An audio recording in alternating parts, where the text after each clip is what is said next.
Hey everybody, HomeSliceHenry here, and in today's video, we're going to be taking a look for the first time at the newly buffed level 50 Shadowclaw Lunala in the Master League. These battles were submitted to the channel by a member of the community, Erickson, so many thanks for the battle submission. Now, Lunala's always had the stat product and the charge moves to compete. Its issue was it was stuck with a very mediocre fast move in Confusion. But now with Shadowclaw, Lunala is going to see drastically improved play and should put up a pretty solid fight against most Pokemon in the Master League. So without further ado, let's hop into the matches and let's go Lunala.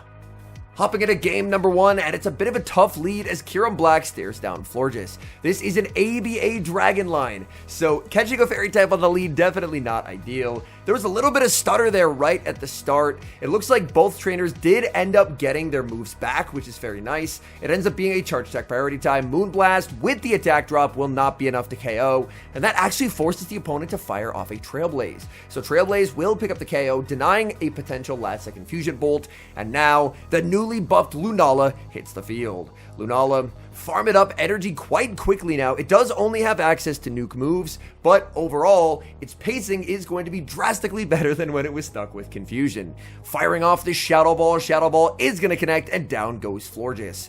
Anytime there's a Florges lead, there's always going to be very strong checks to Ho-Oh in the back, and we see the first as Rhyperior hits the field. Rhyperior going to be met with a Shadow Ball. That's some pretty significant damage. Lunala continues to farm.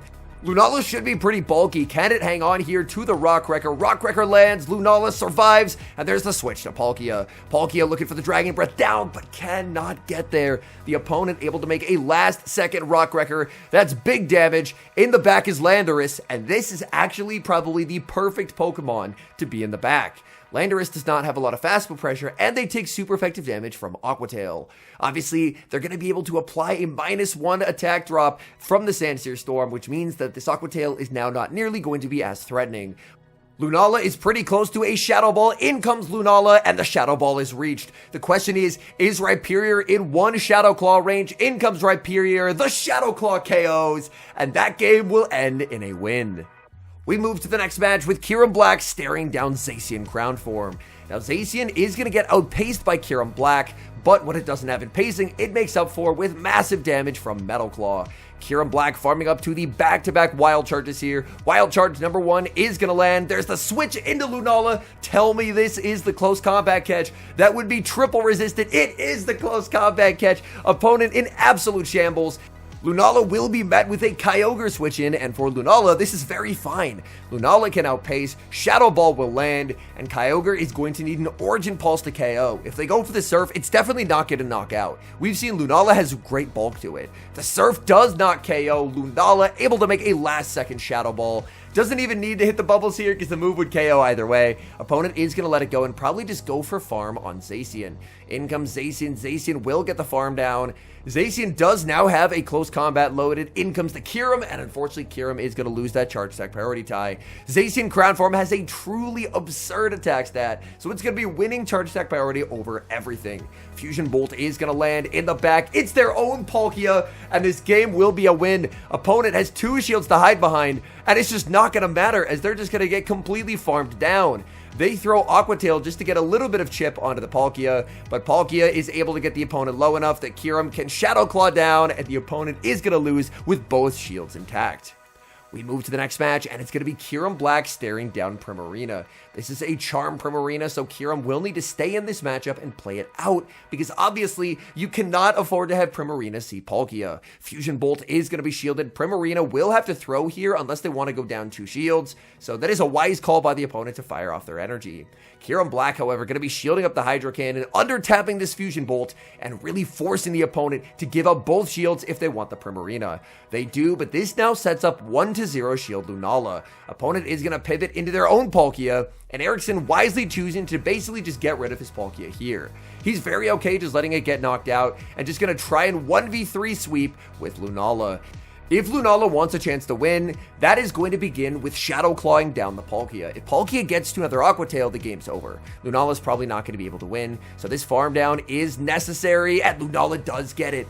Lunala exits with so much energy, in comes Kyogre, and this game feels very winnable. My only worry would be the opponent potentially being able to farm down. They switch into Primarina, but Primarina will instantly be met with the Shadow Ball. Shadow Ball is going to pick up the KO. The opponent's not going to get a move. It just comes down to, can Lunala survive the waterfalls? And the answer is yes. Lunala, hanging on with fractional HP, knocks out Kyogre, and that's a full 1v3 sweep.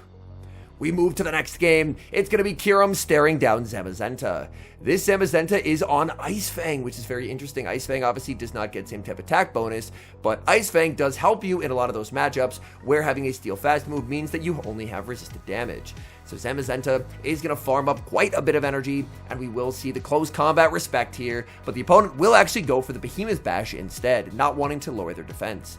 Now, another Fusion Bolt is going to be launched. Opponent forced to commit the shield. In comes Lunala. Lunala will be chipped with a Behemoth Bash before the opponent looks to switch out. Behemoth Bash is going to land. In comes a Shadow Ho-Oh. My goodness. That is going to be some pretty severe damage, but they're also going to take a ton of damage from the Shadow Ball. Shadow Ball rocks the Ho-Oh. Ho-Oh going to look for a farm down here. Oh no, they play to a CMP tide that they do not win. That's disastrous for the opponent. That was just 100 Shadow Ho-Oh energy completely down the drain. Unfortunately, the Lunala is just going to be farmed for whatever gets brought in here, which is going to be the Zamazenta. And now, do you send in the Palkia, anticipating a blind switch out here? The answer is yes. It's their own Palkia, and being up by a turn is just instantly game winning. As now, you just go straight for the Spatial Rend because you outpace by a turn. The opponent, if they shield, they lose, and if they don't shield, they also lose. Their Palkia will fire energy, and this is the easiest no shield ever, because now this is just free energy for Kyurem Black. So Kyurem Black will hit the field, just going to look for the full farm down. Kyurem Black will end up committing the shield. Palkia only ending up going for an Aqua Tail there, but Kyurem will be able to outpace the Zamazenta here. Zamazenta unable to make it to their close combat. Fusion Bolt KO Zamazenta, and that's a good game. We move to the next match. Kyurem Black staring down Landorus on lead.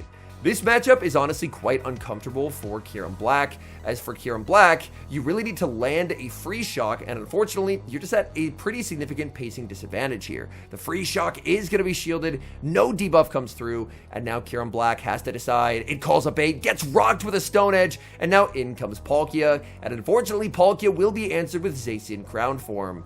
Zacian Crown gonna do a very good job at shutting down Palkia. Obviously, there's a triple resistance on the dragon moves from Palkia, so it's stuck going for Aqua Tail.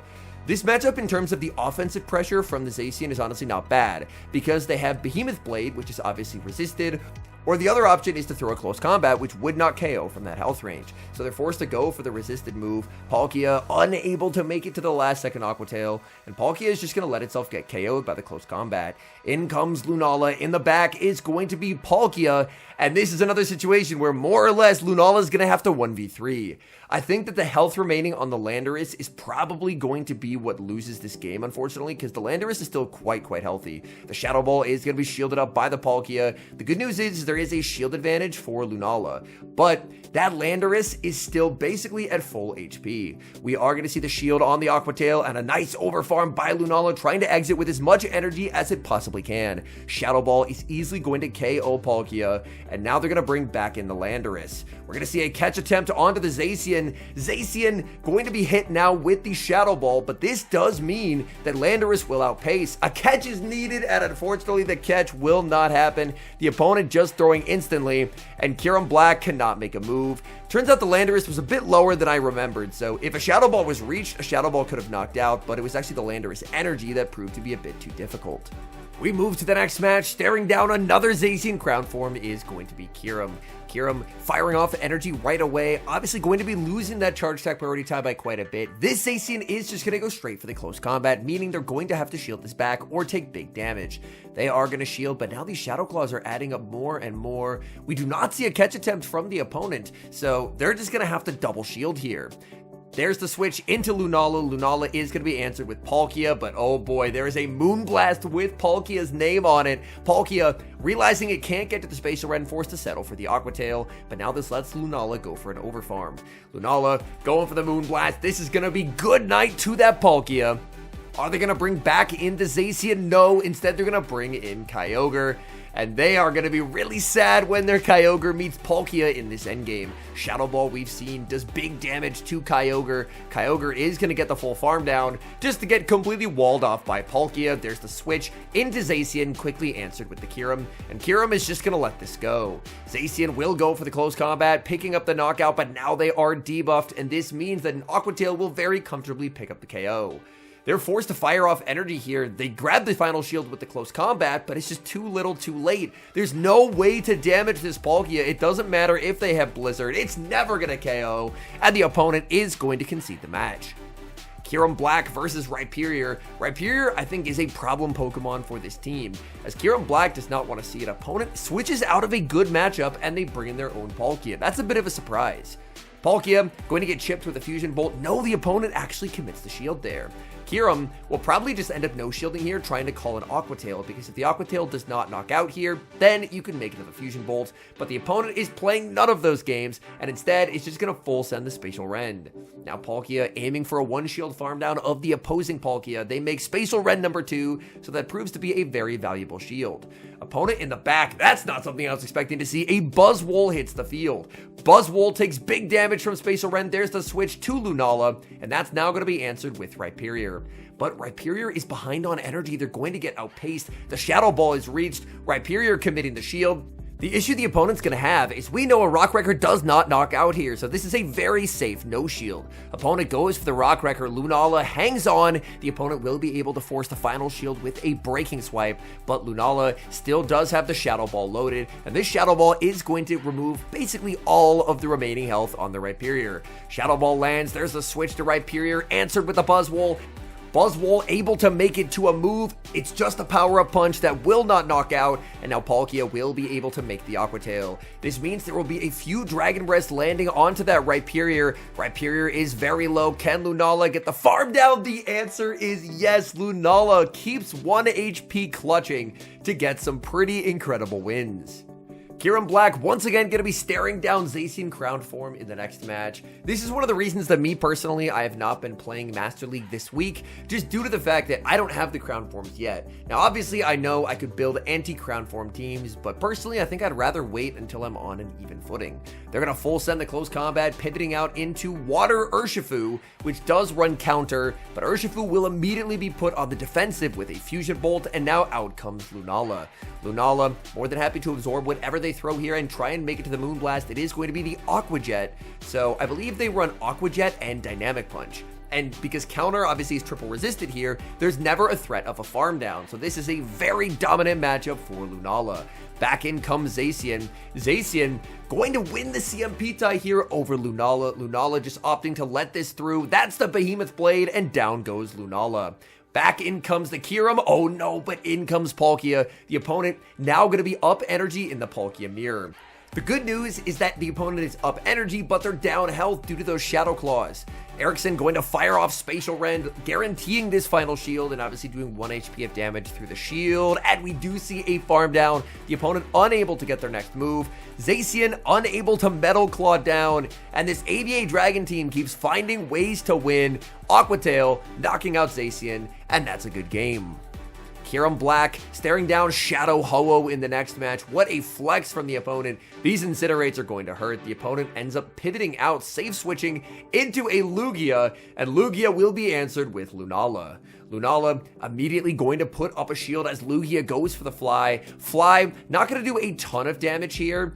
I do think that Lugia, even though obviously Fly represents a big improvement for it, it's really tough to use in a Crown form meta because it has such negative matchups into both the Crown forms. Back in comes the Shadow Ho-Oh. These Incinerates adding up so much even on a bulky Pokemon like Lunala. Lunala full sending the Shadow Ball. That connects, that's big damage, and the opponent is going to be forced to burn quite a bit of energy here.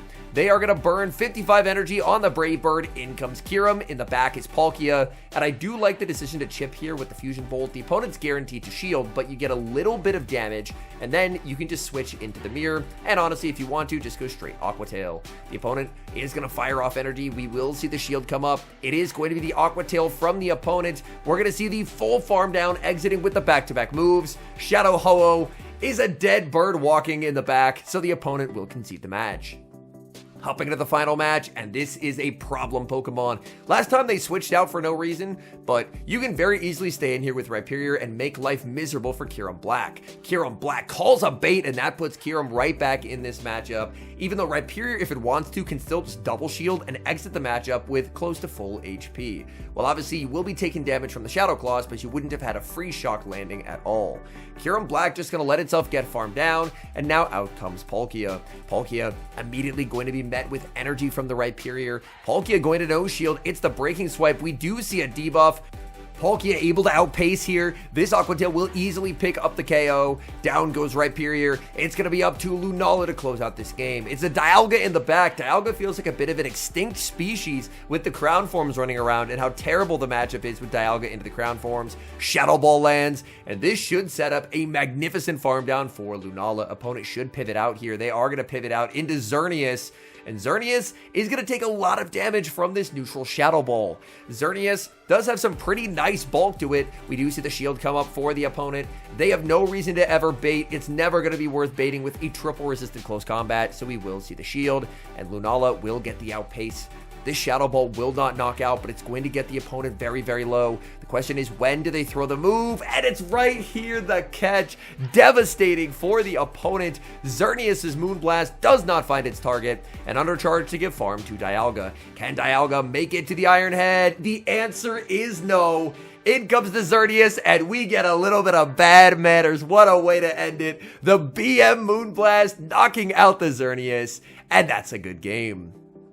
All in all, I think that Lunala has drastically improved play this season. I think that it's now a pretty similar Pokemon to Dawnwings. Dawnwings obviously has a lot better Zero Shield matchups due to the fact that not a lot resists Ghost, and Moongeist Beam is obviously a much better move than Shadow Ball. But I do think that specifically the niche of being stronger into Dragons is something that could provide a little bit of a benefit if people do choose to use Lunala. Being able to fire a move like Moonblast into Dragons is a definite plus, as it is a cheaper move than farming all the way up to a Moongeist. So I do think Lunala, it's a very solid option. Me personally, I don't have the XL candies for it, so I'm just going to continue using Dawnwings, as Dawnwings is a pretty similar Pokemon overall. But I do think that Lunala has definitely put itself into the conversation now. It has really nice pacing compared to what it had with Confusion. Confusion is just so incredibly mediocre, and having that 2-turn move giving it a lot more flexibility, and it definitely feels a lot better to play when you have a shorter turn duration fast move. It's easier to time your moves. So overall, it's just a strict improvement across the board for Lunala.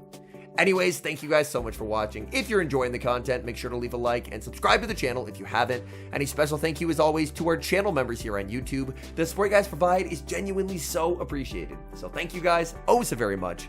And until next time, I've been HomeSliceHenry.